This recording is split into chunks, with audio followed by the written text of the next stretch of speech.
Namaskar, everybody, and welcome to today's Geeta Satsang. So, let us get started with the Prarthana.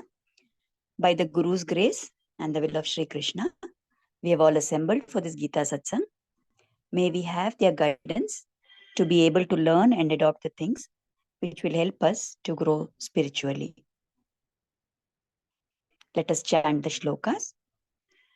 Vasudeva Sutam Devam Kamsachanuramardanam Devaki Paramanandam Krishnam Vande Jagadgurum Krishnaya Vasudevaya Haraye Paramatmane Pranatah Klesha Nashaya Govindaya Namo Namaha Namostu Te Vyasa Vishala Buddhe Pullara Vindayata Patra Netra Yena Tvaya Bharata Taila Purnaha Prajvalito Jnanamaya Pradipaha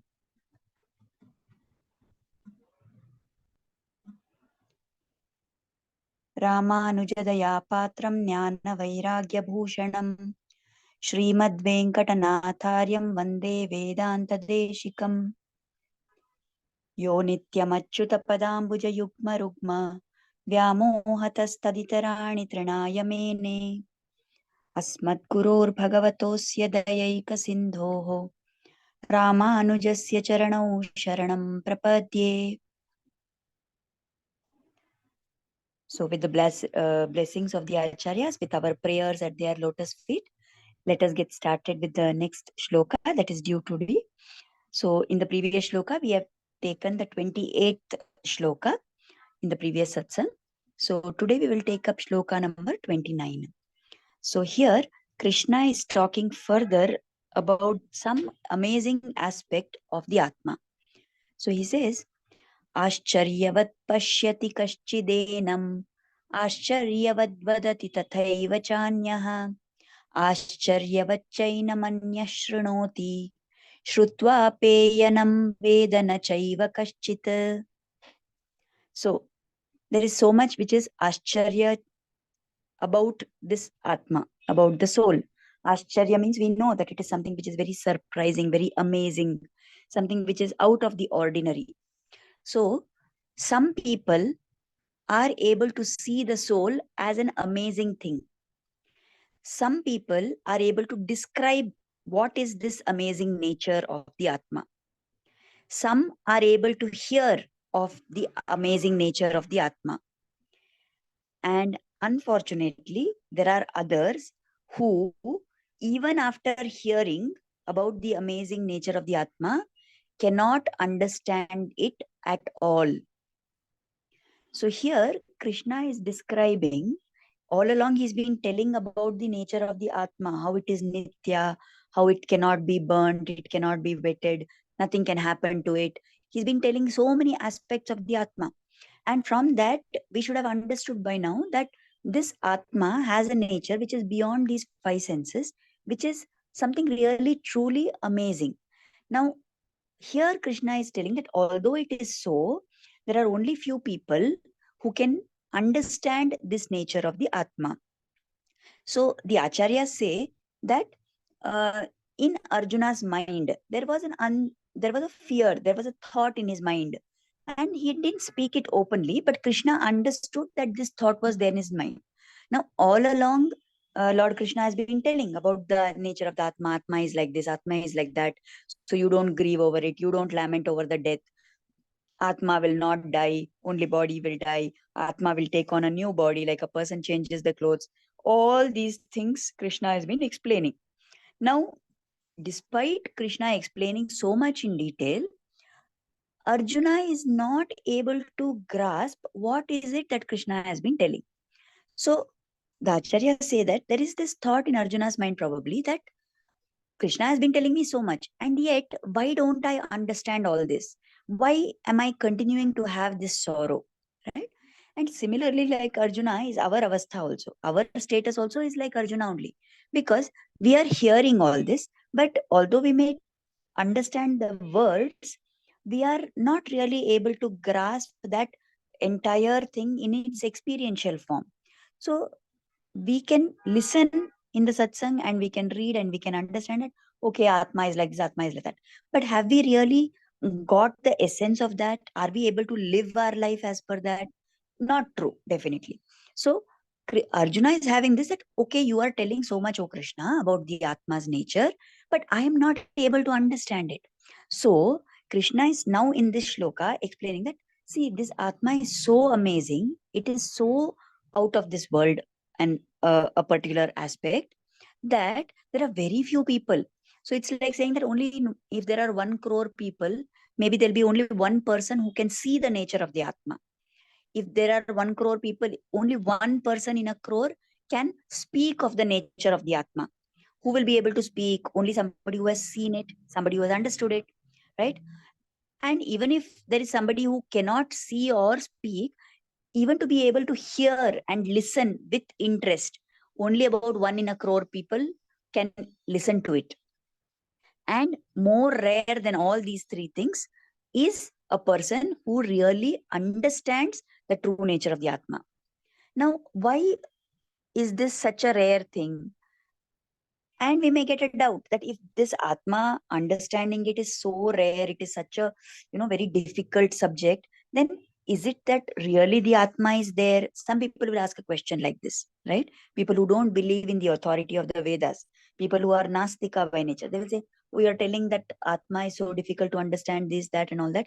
So if there is hardly anybody who has seen the Atma or heard of it or spoken about it or understood its nature, if that is so difficult, then are you sure that the Atma exists? People may question like that. So here the explanation given is that many times there are certain things that we don't see with our eyes, or we may not have heard of that. But if there is somebody else who is telling us that this particular thing is there or this particular thing is seen, then definitely it means that the object is there, right? Like suppose we talk about Mount Everest to give a common Laukika example. How many people of us, we are all talking about Mount Everest. We say it's the highest mountain peak and this and that. How many of us have seen Mount Everest? Very few people. There must be a few hundred people who have climbed up and, who've gone there and seen that. Does it mean Mount Everest does not exist? Can the people who've not seen Mount Everest say that, no, no, there is no such thing as Mount Everest? Simply people are telling. No. Just because I have not seen, I am not having the capability to see, or I have not understood that quality of that particular object or place, doesn't mean that does not exist, isn't it? Similarly, the Atma is very difficult to understand about, but that does not mean that the Atma does not exist. The Atma very much exists. It is just that only somebody with very special qualities will be able to see it, will be able to understand its nature, will be able to speak about it. And forget even speaking, to even listen about it is a very rare person. Now, why is that so difficult? Why is it such a rare thing to understand the nature of the Atma? Because we already talked about this in some previous satsang.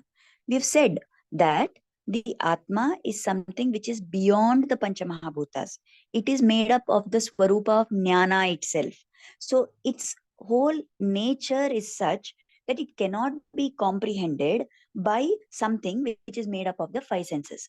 So our buddhi is our whole this sharira that we have, this manas that we have, all these things, they are made up of the Panchamahabhutas. So with our limited understanding, when the capacity of our mind and buddhi is limited, can we hope to understand the Atma which is beyond the senses by using our senses? Definitely not. We know that, just 1 minute, please.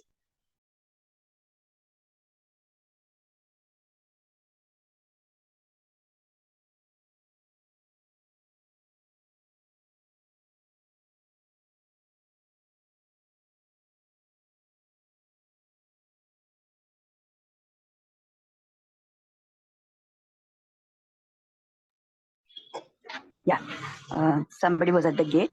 I'm sorry. So we know that the nature of the Atma is difficult to comprehend and difficult to understand with these 5 senses. Now, it's like saying, suppose there is a very difficult and tough maths question. Okay. Then only somebody who is doing or who has done their PhD in maths will be able to understand that. If you take someone who has done just their school or their plus two and you expect them to understand that maths question, it will be impossible. Why? What is the logic here? You need to have enough experience with that subject matter. You need to have lived with that subject. You need to have your brain develop the capacity to understand that. So it's only by repeated practice and being immersed in that field that somebody is able to grasp that. So if that is true for a maths equation, then that is similarly true for matters of the Atma also. What we know, what we are using our body and senses for, what we are using our mind for, only to understand things which are in this worldly matters, in this material world, isn't it? So, with this limited experience that we have not developed the quality of trying to delve into matters of the Atma. So, we have all along been living with all our body, mind, and everything with these five senses in this world, only thinking of objects which we are able to comprehend with our five senses. So we have not ever tried to hone that skill or the ability which is required to understand things which are beyond the Atma, which are beyond the five senses. So when the Atma is beyond the five senses, definitely understanding that Atma with these limited equipment that we have is going to be not easy. But in fact, the acharyas say that it is easier to understand about God rather than understanding about the Atma. Why is this so? Because there are so many texts, there are so many books that explain about the nature of the Lord. There are so many, the Vedas, the Upanishads, so many treatises, the Itihasas, Puranas, everywhere the nature of the Lord is explained. So it's easy to understand the nature of the Lord. Secondly, there are so many temples. We can see the form of the Lord. So we have something to connect to. We have a concrete object which is there, and we can relate to that. The form has been described, and the qualities of the Lord have been described. Now, is there any such thing which has been done for helping us to understand the Atma? Not at all. So, naturally, we don't have anything to aid in our understanding of the Atma. So then what is the solution to this? When will we get to a situation where we are able to understand all these things? It will only happen if we try and develop our faculty to understand. And how that will happen? By constantly hearing of it, by constantly remembering these things, by trying to be immersed in the experience of these things. And most importantly, if we have the grace of the Lord. So just like we know that when these petroleum products, when that crude oil is extracted in all these oil wells and all that, it is very crude, it is impure, and only after it gets refined it will give us petroleum and the other products, right? Similarly, our understanding, our buddhi, all this is very crude right now, because we have only been using our faculties to engage in relating to this world or to involve with this world and its experiences. So if we want to be able to experience the world beyond this, if we want to be able to experience what is the Atma, what is its Swarupa, and so on, then that faculty has to be refined. And how we will refine that?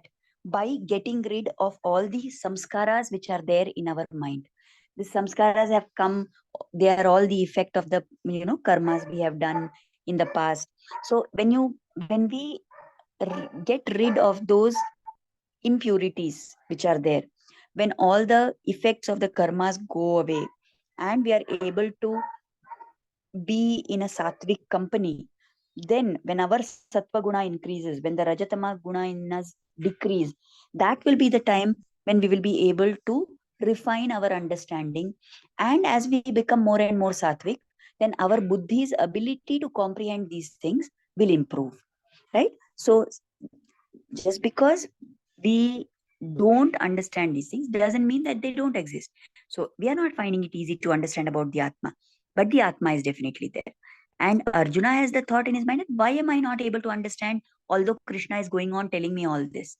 And that is why Krishna is trying to tell him that, see, you are not, it's not that something wrong with you if you can't understand the eternal nature of the Atma. It is something which is very amazing, this nature of the Atma. And because of that, because people don't have the ability to understand, there are very few people, it is very rare that a person will be able to see the Atma, a person will be able to speak of the Atma, a person will be able to listen to the um, description of the Atma, right? So that is all very, very rare. So you don't need to feel worried about whether something is wrong with you. So that is a great reassurance for us also. Arjuna was such a great person, such a great personality. He was Jitendriya. He had conquered his senses. And yet, for him to understand if it was so difficult, you can imagine our plight. We are just normal people. We are nowhere near the caliber of Arjuna. So, how much more difficult it is going to be? And yet, we must keep doing.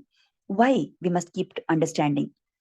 Because we have, been given this. They say that there are three rare things for any Atma.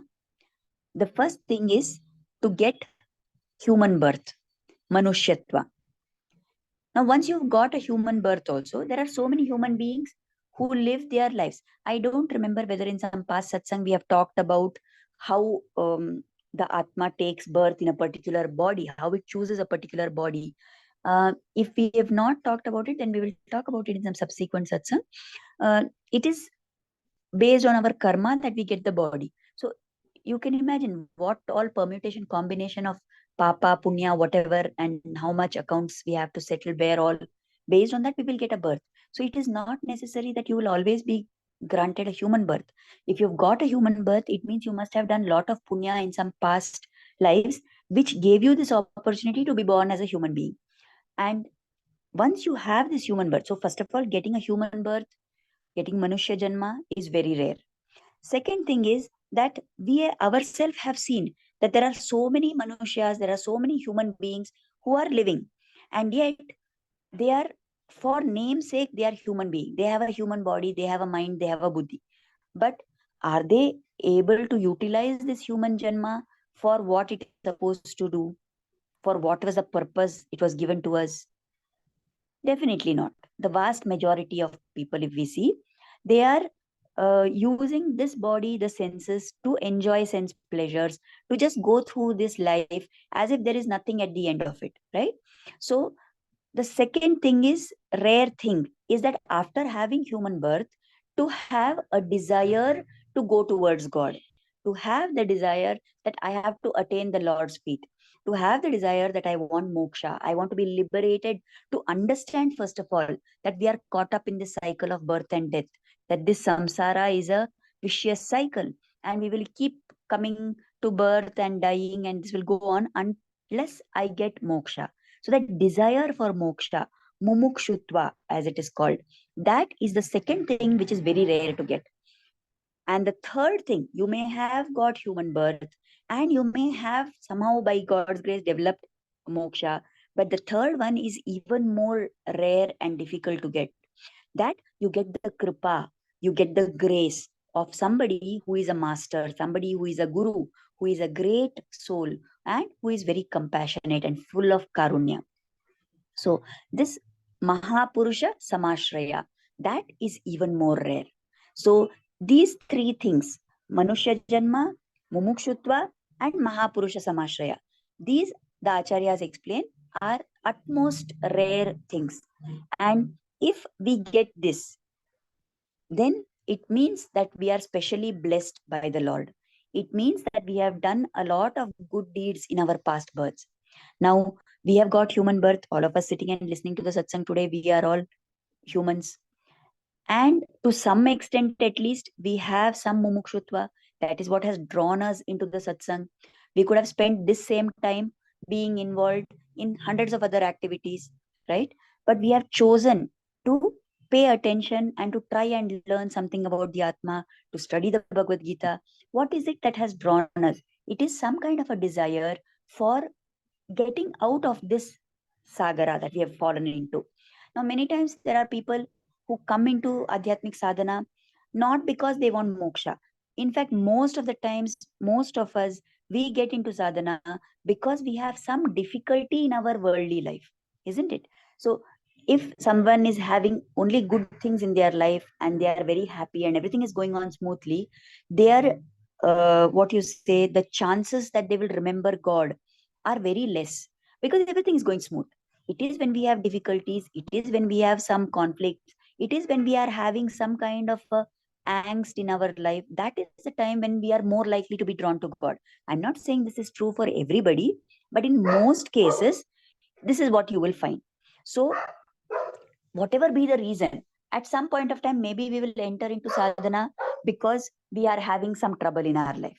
But later, as we start experiencing the joy which comes from being in satsang, the joy which comes out of doing namasmarana, then gradually we will want to spend more and more time in that experience, because we are understanding the value of it. So somewhere at some point of time now, for us, we are in a stage where maybe there is 0.1% at least that has developed of mumukshatva in our body, in our mind. So we've got these two things. We have manushatva, we've got mumukshutva. And now what we need is that we need the grace of some guru. Now, do we go in search of a guru to find out who is going to guide me further? That is not the way to go about it. Instead, what we need to do is do our sadhana that we know of with the greatest sincerity, with a lot of devotion in our mind. And when we are able to do this, then at the right time, the Guru will manifest in our life. And with that Guru's grace only, we will be able to go ahead. 1 minute, please.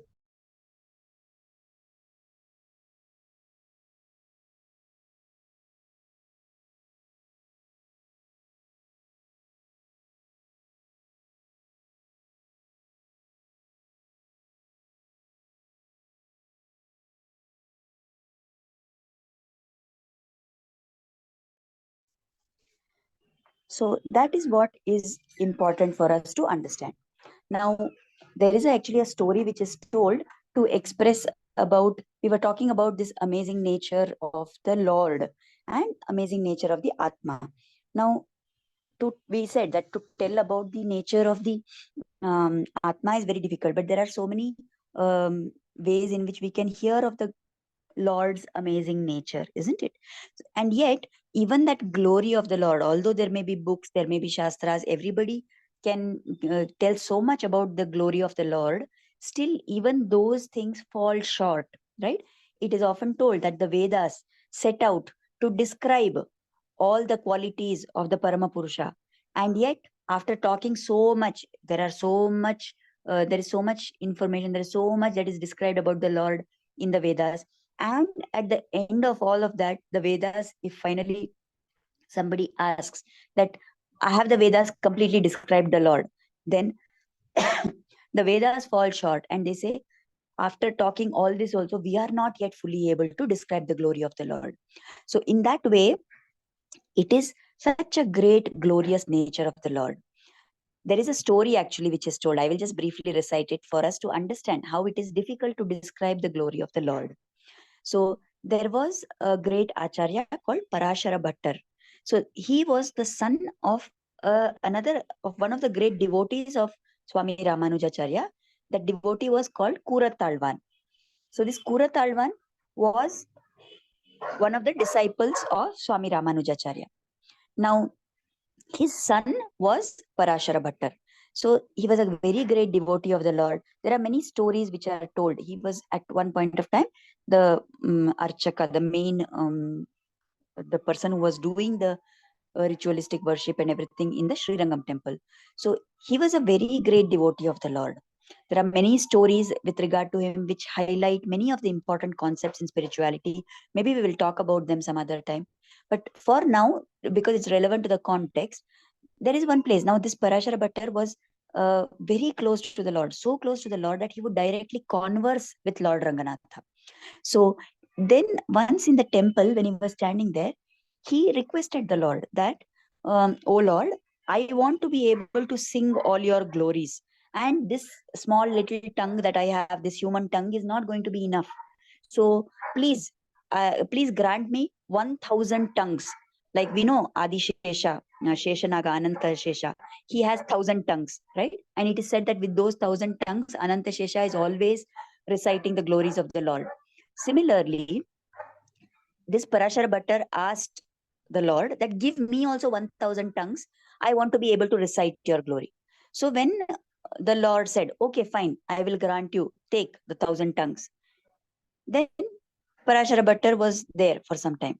Then after some time, the Lord asked him that, okay, I gave you the 1,000 tongues. So what is it now? You start telling. At that moment, Parashara Bhattar said, I am not able to describe your glory even with these 1,000 tongues. So then the Lord said, then why did you ask me for the 1,000 tongues? So Parashara Bhattar says, to say that I don't have the ability to describe your glory, I need 1,000 tongues. Then where is the question of me actually describing your glory? To be able to say that I cannot describe your glory, I wanted the 1,000 tongues. With those 1,000 tongues, the only thing I'm able to say is that I'm not able to describe your glory. So there is never a question of us being able to completely describe and understand the glories of the Lord. Now, this Atma that we have been talking about, that Lord Krishna has been explaining to Arjuna, is nothing but a small little part, a identical unit of that Paramatma.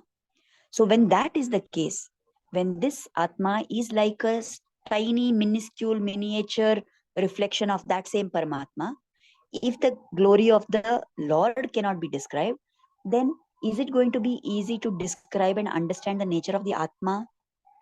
Definitely not.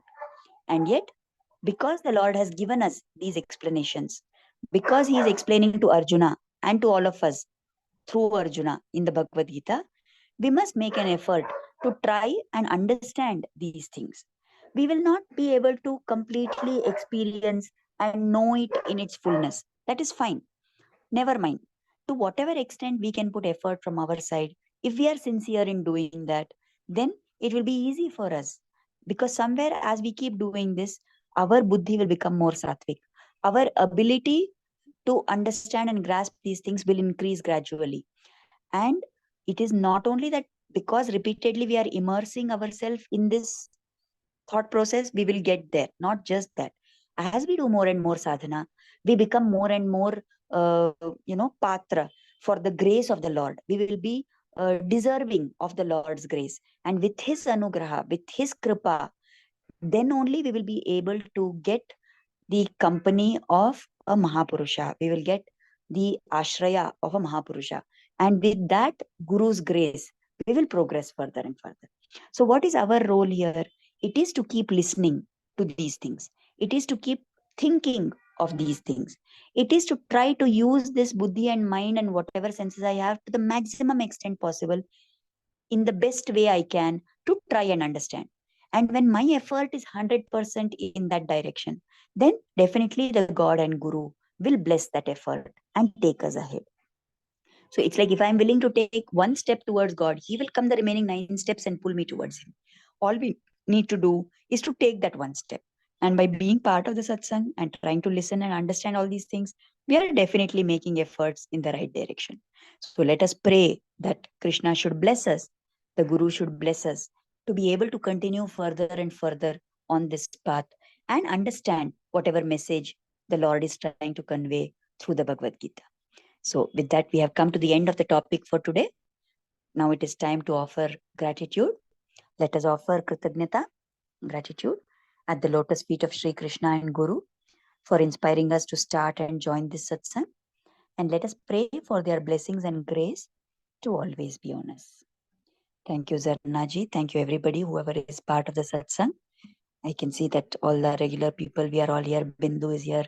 Chudamani Mami is there. Pramila is there. Shweta, Tulsi Ramavaru. Everybody is here. Thank you so much.